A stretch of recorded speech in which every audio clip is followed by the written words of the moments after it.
All right, welcome back to the channel. Today's video is going to be going over how I spent less but made more in a year-over-year situation with July performance for one of my done for you clients that I've had for almost 2.5 to 3 years now. So I just want to share with you some actual data from the account, what it looks like, what campaigns perform best, as well as some personal analysis of why I think that account performed better while even spending less. So let's get into it today. All right. So the campaigns are actually blurred out here, but I can break some of these down for you, kind of seeing, how the, account structure is going. So for this campaign in account structure, it's been pretty much the same over the past year, mainly with one strong PMax campaign, feed only, of course, because that's what we believe does the most and best job overall. And then kind of some supplementary cold search campaigns, just seeing how is Google performing on a more search basis, with a little bit of marketing here and there, as well as a branded campaign for new customers only. So that's kind of the account structure. And I've been with these guys now for, I think it'll be 3 years in November or December this year. So it's been a while. Definitely have history in the account. Been pretty much spending between 20,000 and 60,000 Canadian dollars every month for the past 2 years. So definitely a lot of history in the account. This is the primary marketing channel for this company.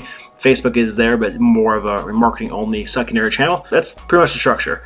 Main goal is obviously just acquire new customers through Google Ads, and then they have a really good remarketing team, not remarketing, but really good email nurturing team to make sure the LTV is profitable.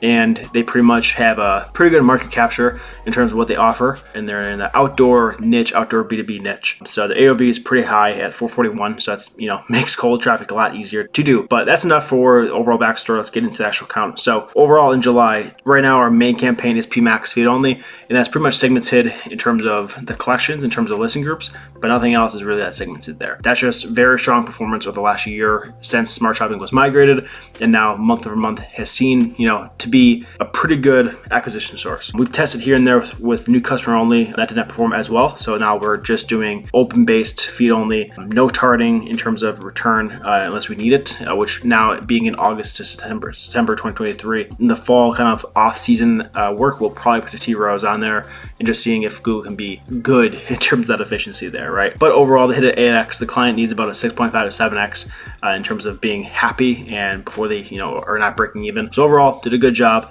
Then our second campaign you see here with a 3,700% return, obviously is the brand campaign. However, for that one, we're doing a little bit different. We're making sure we only are targeting new customers by excluding past converters and trying to make sure our brand tax that we're paying Google is as efficient as possible and only going after new customers as much as possible. So just want to let that be known. And everything else is more of a supplementary second campaign side. But let's go into the actual results, right? So our primary metrics, ad spend, we spent 25K, which is down 34%. We spent 13K less this July compared to July 2022. Purchases, we basically had about the same amount, 563, which is down 4%, but our revenue boosted. We made 30K more this July, 248K. Versus I believe it was around 210, 215K last July, but spent way less, right? So a return shot up to about 970%, which is up 70%. So a huge return boost there. So definitely over optimized. So could have pushed a little stronger here, but next month we can. And then CAC did drop as well for about $45 CAC, which is down 30%. And our AOV did increase slightly up to 441. So again, having an AOV above $200-300 just makes Google pretty much an easy acquisition machine. So just having that there is so much easier to kind of make sure we are profitable and have the necessary fuel spend to actually get those purchases. Then our secondary metrics, we had 29,000 clicks, which is down about 30%, which makes sense with being our ad spend down 30%, makes sense for that one-to-one correlation, as well as impressions, about 2.4 million versus I think it was about 3 million last year. Conversion rate did shoot up to 1.9%, which is up by 35%. And click-through rate did hover about the same at 1.2%. Overall though, kind of what did I think and why did it perform better? Mainly PMax just came better year over year, right? We've had now over 12 months of historical data in this campaign, and we love seeing Google get better and more optimized month over month. Of course, they had their up and downs. Some months we needed a pretty strong T-Rows on there to keep it stable when it's in the off season and pull that budget back.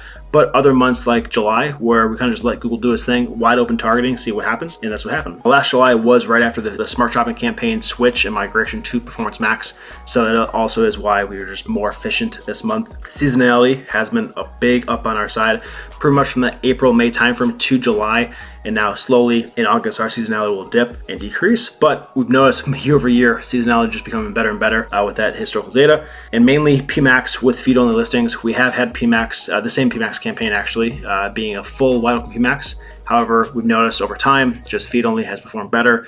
We've tested against Smart Shopping, or excuse me, against Standard Shopping, and even then PMax is still better. Of course, there's a little bit of brand in there. We do account for that in the search insights and search analysis. However, we do have a third-party attribution tracker to kind of see what are the new customers coming in, what are the sales cycle and stuff like that.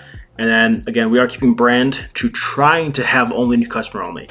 Again, not as cut and dry, but they do have those new brand exclusions now and brand restrictions that we can test out, and we will be testing in August or September of this year.